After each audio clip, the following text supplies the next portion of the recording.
Si Governor Pagdanganan was raising his hand. No? Let's go back to BSP muna. Can we prepare the presentation of Attorney Ponferrada? Yeah, Governor Pagdanganan. Thank you, Your Honor. I just wanted to clarify a few points, hopefully to shed light on the transaction Malugay property and to assure the public that we were able to assure the public that we are able to prevent any kalokohan dito, and we've been able to assure the public that we have protected the interest of Boyscout of the Philippines.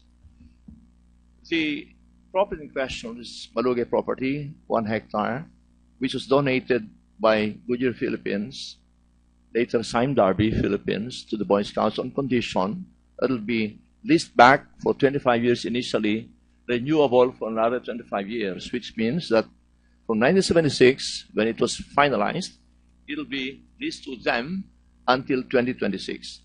Now, there is this mutual interest on the part of Sime Darby and Boy Scouts of the Philippines to dispose of the property as early as 1990.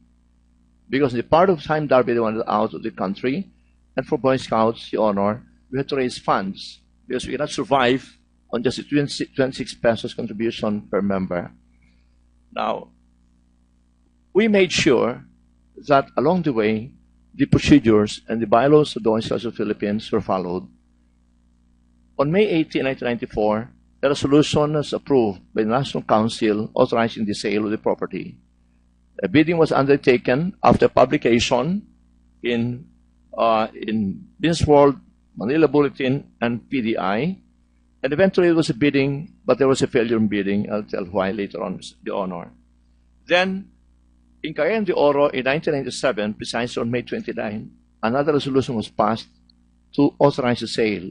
Again, there was bidding, but again, there was failure of bidding. And the main reason why the bidding failed at that time was even while there were pre-authorized bidders, they did not pursue the bid because of two reasons. The lien on the title, because the lease rental, and also because of height restrictions in Makati at that time. Now, finally, in 2007, on December 14, 2007, the National Executive Board, then Corporate Assets Management Committee Chair and Vice President of Boy Scouts, the Honorable then Vice Mayor Mercado, submitted a proposal to the board. And here, there were two main aspects. Number one, to have the appraisal of Malugay property undertaken. And number two, to get the authorization to negotiate the sale or come up with some arrangement by which we can give due course the desire of the Boy Scouts of the Philippines to raise funds. Indeed, the Malugay property was appraised by three parties: Asian Appraisal, Colliers, and Cuervo Appraisal. I noticed Mr. Cuervo is here. And the highest appraisal was that by Mr. Cuervo at 954,629,000 pesos for the total area. Again, 954,629,000. And then there was an attempt to bid, but again, there was a failure bidding on February 22, 2008, Your Honor. And because of that, the failure of bidding was because only one participated, Ayala Land. I had the documents which can turn over to the private authorities in COA, because we welcome COA. That's the truth at the Boy Scouts. Now, Ayala Land participated, the only one, so there was failure of bidding. And therefore... Sir, just on that point, you welcome COA now, but you've always resisted them as a Boy Scout. As a Boy Scout, Your Honor, at the beginning, we were not a GOCC, and we had a private auditor, the SGV. Yeah. When the initial attempt was done, the board deliberated and decided to clarify certain legal points. Okay. So that was the only thing there. But of course, we need to settle, Your Honor. We've been working with them at the head office, as far as I'm concerned. But to continue, Your Honor, so again, the assessment by Cuervo Appraisal was 954,629,000. Because of failure of bidding, then there was this authority given to negotiate, to look for options, and then came, at that time, Colliers was authorized, Sime Darby was authorized, and then Alpha Land came into the picture. So I'm just highlighting there was publication. Sir, did you know how Alpha Land came into the picture? I have information. How did they come into the picture?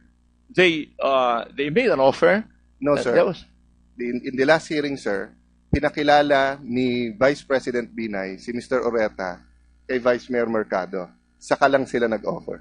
okay. So, all right. So it was a personal talk between the Vice President and Mr. Oreta that started the deal. Okay, Yeah, I just to stand clarify. corrected, Your Honor. All right. So then Alpha Land came in, and so the deal was it was joint venture agreement eventually, and we had 15% share on the basis of 600 million share of the 1 billion. In other words, even while it was appraised at 154,629,000, the basis for the transaction was 1 billion, 600 million to the Boy Scouts and 400 million to Sam Darby. Now, on that basis, it was agreed upon in a joint venture that 15% of the total floor area should go to the Boy Scouts and 85% to the to Alpha Land. But there was also this colatilla in the contract that the matter of identifying the individual units shall be executed in a supplemental agreement on the basis of mutual agreement between Boy Scouts and Alpha Land. Sir, that's absolutely correct until there, but 15% per tower. That's Per the tower, subject. sir. That's it, Your Honor, may clarify that point. The subject, sir, is which units in that tower. Pero 15% per tower. 50% of the tower, Yes. 15% of the podium, and Yes, 15% of the Yes. parking Until spaces. that point, sir. Kasi later on na iba eh. Napunta ng 15%, lahat tower 3. We will clarify that, sir. So, in other words, 15% of the total area of the 3 towers, 15% of the podium, 15% of the parking spaces. Again, there's this colatilla that we have to agree upon ourselves, between ourselves, on the identification of the units to be assigned to both parties. And that's the reason why the NEB, the National Executive Board, organized a task force, a management committee, which I now chair, with Mr. Ederlin, the assistant, the Secretary General, and Jun Anyag, Correspondent Anyag, and National Treasurer as members. And we've been working on this. If I may report, Your Honor, just yesterday, we decided that we needed to get a copy of the architectural plan. But it was decided in a meeting with Alpha Land last February 26, that they will assign values to each unit, and then we shall identify the units, summarize the total value of all the units, and then 15% of the total value shall go to Boy Scouts, and we shall identify which units shall sum up to this total amount. Sir, when did you take over, sir, that committee? I was October 2014, last year, Your Last Honor. year lang, sir. Because the testimony of the Vice Mayor was that these architectural plans at yung pagpipili should have been done before or when the construction was done. So to be fair to you, I understand you're saying that we're looking after the interests of the BSP and we're making sure na yung mga Boy Scouts ay Protection lang. di ba, nandun kayo para sa kanila. But just to update you, because in the previous hearing, ang ano nga ni Vice Mayor, nung nag-umpisa ito lahat, ang usapan from the start. Kasi katulad po ngayon, may nabenta na ng mga units eh. So kahit na yun ang piliin yung unit, ang price na makukuha nyo, yung binenta. Samantalang if you chose that at sinabi nyo wag muna, kasi every year ho, tumataas eh. Opo. Ang presyo. But to be fair to you, and you have a good name, Thank you, sir. you've taken over at that time. No? October po, last year. But the agreement now, Your Honor, is that even if the units sold, if there are X units sold, 15% of that shall go to the Boy Scouts, and if you get Y units, 15% of the value of the total Y units sold, unsold, will still be going to the Boy Scouts. So altogether, 15% of the total value. When did you agree on that, sir? That was part of the agreement, Your Honor. No, when was that? Yung specific na yan. The Yung last meeting nyo? was February 26, Your Honor. Of this year.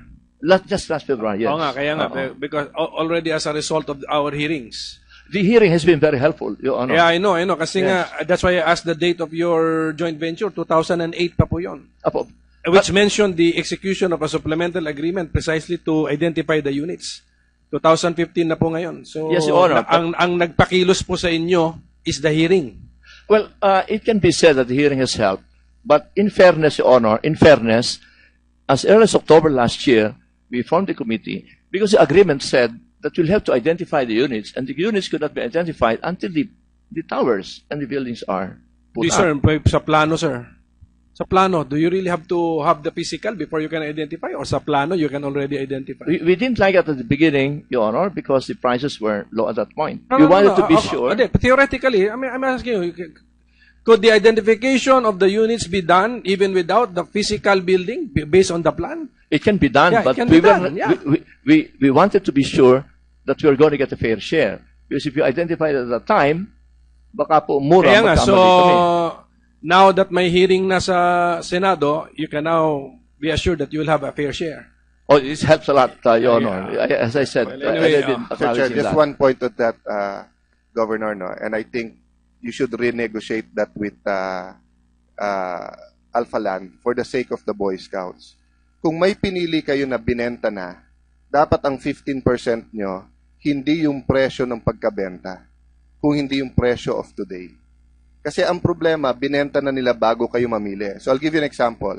If they bought a certain unit at 20 million 2 years ago, and that unit now is 30, you only get 15% of 20 when you're supposed to get 15% of 30. Kasi hindi dapat sila nagbenta hanggang nakapili ka. Kasi ang sinabi ni Mr. Avisado dito, ni Attorney Avisado, kaya hindi mo na namin pinili, nag-iisip kami, investment o gagamitin na yung pera. So kung investment, patagalin natin kasi mainit ang market ngayon, pataas ng pataas. Ang problema, hindi na siya makapili, hindi na po kayo makapili kasi nabenta na. So it's a good development now, no? Yung sinasabi niyo pong namimili na kayo. Pero kung yung pipiliin nyo at nabenta na, and it is the better units, you cannot accept 15% of the sold price. Kailangan abonohan ng Alpha Land yung present price ngayon. Kung hindi po, lugi kayo. Well, that's one way we look at it, Your Honor, but the way we look at it also is that we want to make sure that the totality of the value of the total property, basta we get 15%. Doon po sa nabenta na, we get 15%. Pero doon sa hindi pa nabenta, which are at higher prices now, we will get 15% of the total. But sir, Kaya the po- problem with that, you won't be getting the best deal for BSP. Well, I think it's a fair deal, Your Honor. No, sir, it's not about having a fair deal. It's about having the best deal because you're representing the Boy Scout, they're representing the Alpha Land. Alpha Land wants to make more, BSP wants to get more. But since binenta na nila nang hindi pa, you will get less. Your Honor, So every time you say na, sige, so that's 10 million more, you lose 1.5 million. Every time you say na, sige, sa Alpha Land na lang 1.5 million, Boy Scout ang mawawala ng 1.5 million. that's one way we look at it, sir. But we all know that the 200,000 could have been 100,000 today. Yes, sir, So what but we're it was saying your is- option, sir, to choose eh. You did not choose and they sold it na. Dapat nakipag-usap kayo sa kanila before. Kung bibenta nyo yan at hindi pa kami namimili, we will go at this price. Apo, pero at that point in time, Your Honor, we feel that 15% of that is fine because it could have done another way. Kung 200,000 uli naging 100,000 ngayon, Pero, hindi sir, naman namin gustong bayaran sila. Yung excuse me, Senator Cayetano, I'll just interject. Yung pagbebenta ng Alpha Land was without your prior authorization. Nagkakaalam po kami that there were developments. Yeah, I know, but yung pagbebenta na nila ng units, kasi wala nga yung supplemental agreement eh. Ang usapan po So- doon basta we get 15%. Hindi namin at that time, we did not deem it necessary na bawat ibebenta nila, aaprubahan namin. Basta ang usapan po, we get 15% of the So, value. in effect, hindi nyo nasusundan yung literal meaning ng kontrata. Kasi sa kontrata, you have to get 15%. Of the total value, sir. No, you talked about area eh. Yeah. You will pinpoint the units and then you sum up your area and then dapat yun 15% of the total area. So in effect parang you will just be you will follow 15%, but you're changing the concept of the 15% sa value na. No, sir. May I explain? The contract, the joint venture was on the basic right of 15% of the land area. But there is a collatilla here, if I may read, that for the purpose, the parties shall mutually agree on the method of allocating the individual units of the project among themselves and shall execute a supplemental agreement to formalize such allocation, which supplement shall form part until part thereof. That's the reason why this committee was organized. Yes, sir. And our point is that when you organize the committee, talo na ang Boyscout eh. Kasi nagbenta na sila, na limit na po yung choice nyo. Kung yan po ay hindi sa Boyscout, yan ay sa inyo. Yung nga lang tawaran ng bayar ng 1.5 million, baka hindi kayo pumayag eh. But, and sir, ano bang unang nabibili na mga unit sa condo? Hindi ba yung pinakamagaganda? Ayoko gamitin latak kasi first class naman yung ano yan. Pero ordinarily, yung mga latak ang natitira dyan. So, if you want real value, sa umpisa pa lang, ang pipiliin ng Boy Scout, yung pinakamagaganda. Then you decide, do we want to sell now because maganda yung price? Or do we want to sell later na mas mataas ang presyo? Pero ang nangyari po sa inyo, double whammy. Hindi na kayo namili. So, napili na nung Alpha Land yung madaling ibenta, and then, ang presyo pang ibibigay sa inyo, hindi yung presyo kung kailan kayo mamimili. Pero yung presyo, kailan nila nabenta. So, in the meantime, yung pera na sa kanila, the last few years, kumita na rin. Pero in the meantime, until 2014, zero ang nakuhang pera ng Boy Scouts. Well, nakikita ko po yung punto ninyo at siguro mamaya mapapaluanin ko rin, hindi naman kami nasi-zero. Ngayon po, totoo yun na tumaas. Pero pwede rin po sa real estate na bumaba.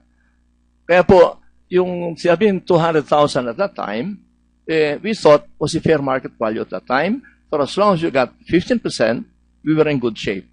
And then, yung ibang balanse pa, kung anong presyo, doon po naman ibabase yung share din namin ng 15%. So altogether, even while the contract at the beginning was on the basis of land area, floor area, 15%, in the end, and this is agreed with them from the beginning, we should get 15% the total valuation of the property on the basis of the market price. So, sa ngayon po, Did they agree? Kasi yes, parang yes. novation yan eh. Parang binabago nyo. Hindi po. This is in the contract, in the original. Well, we have to mutually agree. Yeah, the same contract is right before me, yung paragraph na binasa ninyo. So, ako, para sa akin, ang nakuha kong meaning is really sa floor area eh. Mag-sharing 15%, then since naunahan kayo sa pagbebenta, you're just adjusting now your position. Okay, let us just sum up all of those sold, the amount, 15% namin, all of those not yet. Doon sa not yet sold, how will you allot it? Diba sa per unit? We will, right now, we are evaluating, assigning value to all the units.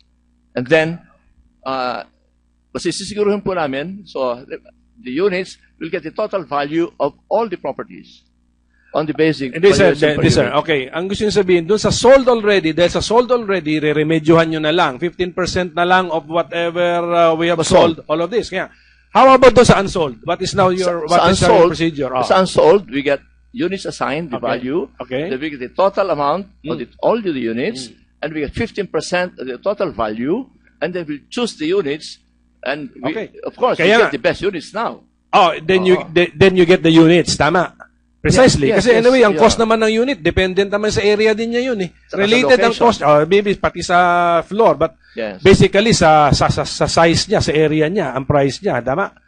So pagdating dun sa unsold, you will now follow the joint venture. Pagdating dun sa already sold, without your prior authorization, nagre-remedyo na lang kayo na since nangyari na, let's just get 15% of the value. Ganun po ba? Well, that's one way of looking at it.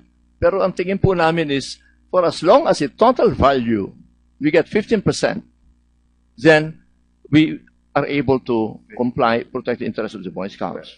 Well, Mr. President, Mr. Chair, let me try to recalibrate or ayusin yung usapan. No? Because it's very different now, Governor, between your testimony and Mr. Avisado. Because ang impression ko, you came in 2014 precisely to fix, October. October 2014, precisely to fix the problem. But the problem was already there. No, No? just, I'm not saying this because I know your kaibigan, alam ko reputation mo, okay? Because when the Boy Scout entered into the deal, ang sabi nila, kailangan ng pera. Kasi kawawa ang mga bata, kawawa mga magulang, mahihirap, nagbibigay lahat. Kasi kung ang punto lang ay investment, tulugan nyo lang yung lupa, billion-billion na yan. Sa Makati yan eh. And ang lupa, nowhere to go but up. Kung meron mang 97 crisis, 07 crisis, malang yan for a while, tataas na naman yan eh. Di ba? In Fort Bonifacio, it's more than 500,000 per square already. In certain parts of Makati, it's what? 300, 350,000 pesos per square. So kung ang pinag-uusapan lang natin investment, at yun lang ang gusto ng Boy Scout, tinulugan lang yung property, pinalis lang, because Vice, by what year nasa pupunta na yan sa Boy Scout? By 2026, sa Boy Scout na yan eh. Okay. So the reason why you entered into a deal is para immediately, no? Meron pong mapunta sa Boy Scout. Ang problema po, and again, that's why hindi po kayo ang resource person na tatanungin ko, but si Atty. Avisado later on, no? Bago dumating dun sa hatian, nag-jump po kayo sa hatian, and that's correct because that's your job eh. Pero dun pa lang sa valuation ng lupa, dun pa lang sa deal sa Alphaland, may problema na eh. Tapos pagdating pa dun po sa Tower 1, 2, and 3 at pagpipili, may problema na. At bakit hindi nila pinili nung maaga at ba't hindi nila kinuha yung pera? You do not sell the units and you do not get your share if you have money and you want to invest. But the Boy Scouts needed money. So those who were 12 years old, 13, 14, graduate na ngayon eh. At hindi nakatikim na ni 5 all these years. Samantala, si Mr. Oreta at si Secretary Ongpin, laughing their way to the bank already. Diba? So that's the main point here. But again, that's not your concern. You're here to report that you're putting things in order and there are arrangements being done to protect the Boy Scout. Am I correct? yes. At least And at that last line po. Opo. And also, to report that on the basis agreements, we now have this 6,161 square meters in the third floor of the podium. That's making some money for the Boy Scouts of the Philippines. Sir, but since COA is here, I do not know if I'm correct, but I think I am, and they will look. They will look at your agreements. Oh yes, please. And when they look at it, the basis of COA is not what is a fair deal. The basis is what is the best deal for the Boy Scout, because the job of the Boy Scout is to protect. Because whatever happens, yes. kumita na ng bilyon ang ang Alphaland. That's why I'm saying that and giving a fair warning that hindi pwedeng parang MILF government panel dito na lahat kampi sa MILF. Kailangan ang Boy Scout ipaglaban yung sa Boy Scout, yes. yung sa Alphaland ipaglaban sa kanila. Pero what is fair kasi is subjective, sir. I know what you're saying. I know you're a fair person, no? But and kasi nabenta na yan. Isang unit na yan. Pero problema kasi nung committee nung araw yun eh. Bakit hindi nila finors ang Alphaland na mamili na? We all know that pag sinabi mong 15% of 20,000 square meters, hindi pare-pareho yan. Kung anong unit, kung ano yung bintana, kung ano tinitignan, kung ilan ang banyo ng unit, kung anong floor yung unit, di ba? Lahat yun ay may epekto sa coste. At ang nakalagay sa kontrata, hindi 15% of 15% nung buong construction, pero nakalagay din doon, you can choose the unit. Kayo ang unang mag-choose eh. So meaning, the BSP could have chosen the best units and could have made more money for the BSP. But you're here to clean it up kasi by the time you came in, ilan na yung nabenta nila eh. So that's our problem here. It's not your fault because you came in October 2014, but that's our point in talking to the Boy Scouts. Nalugi na paulit-ulit ang Boy Scouts and you're trying to clean it up. So the only guidelines we can give you, sir, is try to do your best and get the best deal for them. No, but most of our issues here was before you came in. Well, thank you, Your Honor. I think ultimately here, if I may just point out, will get 15% of the total value. And of course, it depends on the prices that will prevail at the market when the final valuation happens. If I may just add, Your Honor, that third floor of the podium was also recently appraised, and it's now at 200,000 per square meter, and therefore that's worth 1.2 billion for the Boy Scouts of the Philippines. And as a matter of fact, if we add all together present market value, the share of the 600 million investment of Boy Scouts amounts to 2.9 billion on the basis of current market value. May I ask you, sir, how much is the rental of, di ba Alpha Land is using now the podium for their showroom? Yes. How yes, much Honor. is the rental? 1,500 500 pesos per square meter. And how many Honor. square meters? 1,500? 1,300 square meters, Honor. 1,300 square meters. So this is about what percent of the value of the podium? In a year, I think we're talking of like a million. 500, so 850.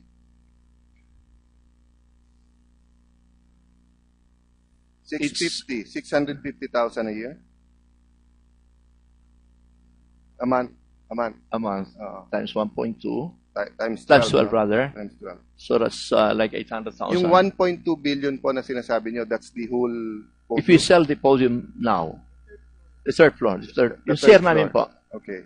Share namin. Anyway, can we have the numbers so that we can compute, no? 6,161 square meters. Yeah. But sir, to show you now where the problem is, I hear you, maganda report nyo, 15%, kinukubra na namin yan. But from the start, when we looked at the value, Boy Scout should have had 30% and not 15%. So all the values you're saying now, kalahati lang nakuha nyo. Because Alpha Land valued your share of 15% in the lower valuation of the land. And any joint venture, they look at the value of the land vis-a-vis the project cost. And that's where our discussion was before you came in. So I hear you. You're saying now, eto yung 15%, eto na sa kontrata, ipaglalaban namin yan, kukunin na namin at nagre-report ka na ng amounts. But ang tinatransmit naman po namin sa inyo, because as you said, you've been a Boy Scout, you'll always be a Boy Scout, you'll fight for the Boy Scout. So please look into this. No? Because my inclination now is to have some sort of a receivership for the Boy Scouts, which would include you or you. Kasi walang assurance ngayon na pinoprotektahan yung interest ng Boy Scout. Can I interrupt with, I'll read this very quickly, no? February 20, 2015, Honorable Senator Cayetano, I'm Inocentes M. Notarte, age 69, and a resident of Villa Alegre, Batingal, Dumaguete City. I was a former public school teacher for 4 years and 11 months and transferred work as a field scout executive of Negros Oriental Siquijor Council, BSP, with the office capital area Dumaguete City. After working faithfully in the said BSP Council for 16 years and 5 months, I applied for retirement, which was duly approved by our local executive board, December 2003. I was 58 years old. Verbally and truly, our local executive board denied me any cash benefit for my retirement for the reason that we had no collective bargaining agreement. I filed a court action which was finally decided against me by the Court of Appeal, Cebu City. I could recall since early 2000, the Boy Scout of the Philippines have been engaged in self-insurance of all its registered members. Self-insurance meaning sila nagbabayad ng sarili nilang insurance, which is unduly competing with licensed insurance companies. To make money out of it, only accidents related to scouting activities are compensated. The idea that the Boy Scouts of the Philippines is not involved in government fund is not true. Because if not all, mostly local BSP council depend upon donations and financial aid by government or private entities or personnel. I am more than confused when Attorney Aviso, I guess this was Avisado, no? Mentioned that the BSP National Office appropriate 100 pesos per participant in BSP Jamborees because the truth of the matter is every jamboree, each participant pays annual fee of 500 pesos or more. I think other retired professional scouters or scout executives know better about this and know more about the common idea that if you want to construct a house, just put up a jamboree, as mentioned by the late and former Secretary General Colonel Cesar Batillo. So, na-touch lang ako dito. Marami pang ibang sulat at yung iba mas graphic, etc. So, that's why sa akin, hindi na about Vice President, hindi na about graph tong hearing na to eh. Kung hindi talagang paano ayusin at kunin. Kasi, so what sa Boy Scout kung meron kang 5 billion worth? Hindi naman sila real estate developers eh. Hindi naman sila shareholders eh. What matters to the Boy Scouts is yung jamboree nila, yung uniforme nila, yung kinokolekta sa magulang nila, yung campsites nila, no? Yung sweldo or yung allowance man lang maliit ng scout masters nila, yung mga nagre-retire makakakuha ba? So siguro as a scout for more than 50 years, Governor, no? Pagdanganan, you would see where this is all going. I know you're trying to fix it now, no? And we will continue to look at the point na kumita ba talaga ang Vice President dito, may corruption ba dito, etc. But siguro I'll use this chance to appeal, no, sa lahat ng scout. Sumulat kayo at wag na sa aming mga senador. Sumulat kayo sa inyong executive committee, etc. Yes. No? Kay Governor Pagdanganan para makita nyo. Pero talagang nakakaiyak, no, na isipin na ganito ang nangyayari, no. But anyway, sir, can you submit, no, yung financial, yung sinasabi nyo, just so that we don't make a mistake sa numbers. But when Senator Osmeña gets back, no, he wants the chance na himayin ulit. Bakit nga 15%? At bakit dumating doon? I will not, hindi ko po ubusin yung time natin dahil we have limited time with repeating Attorney Avisado, you've said your part and the explanation, no? But there are just some questions there that have to be clarified. But we have some more time. Are there other things that are important that you want the committee to put on record? Your Honor, I would like to request a copy of that letter later on so we can act on what, because there's indeed this financial assistance package in the Boy Scouts now. We should be able to attend to that. But anyway, I thank the chair, the honorable. I will, Attorney Avisado, are you going to say something? But just, after, I'll remind you about submissions. Yes. I will remind you. Si Governor Pagdanganan was raising his hand. No? Let's go back to BSP muna. Can we prepare the presentation of Attorney Ponferrada? Yeah, Governor Pagdanganan. Thank you, Your Honor. I just wanted to clarify a few points, hopefully to shed light on the transaction Malugay property and to assure the public that we were able to assure the public that we are able to prevent any kalukuhan dito, and we've been able to assure the public that we have protected the interest of Boy Scouts of the Philippines. The property in question is Malugay property, 1 hectare, which was donated by Goodyear Philippines, later Sime Darby Philippines, to the Boy Scouts. Now, finally, in 2007, on December 14, 2007, the National Executive Board, then Corporate Assets Management Committee Chair and Vice President of Boy Scouts, the Honorable then Vice Mayor Mercado, submitted a proposal to the board, and here there were two main aspects. Number one, to have the appraisal of Malugay property undertaken, and number two, to get the authorization to negotiate the sale or come up with some arrangement by which we can give due course the desire of the Boy Scouts to raise funds. Indeed, the Malugay property was appraised by 3 parties, Asian Apsil authorizing the sale of the property. A bidding was undertaken after publication in Business World, Manila Bulletin, and PDI. And eventually it was a bidding, but there was a failure in bidding. I'll tell why later on, the honor. Then, in Cayetano de Oro in 1997, precisely on May 29, another resolution was passed to authorize the sale. Again, there was bidding, but again, there was failure of bidding.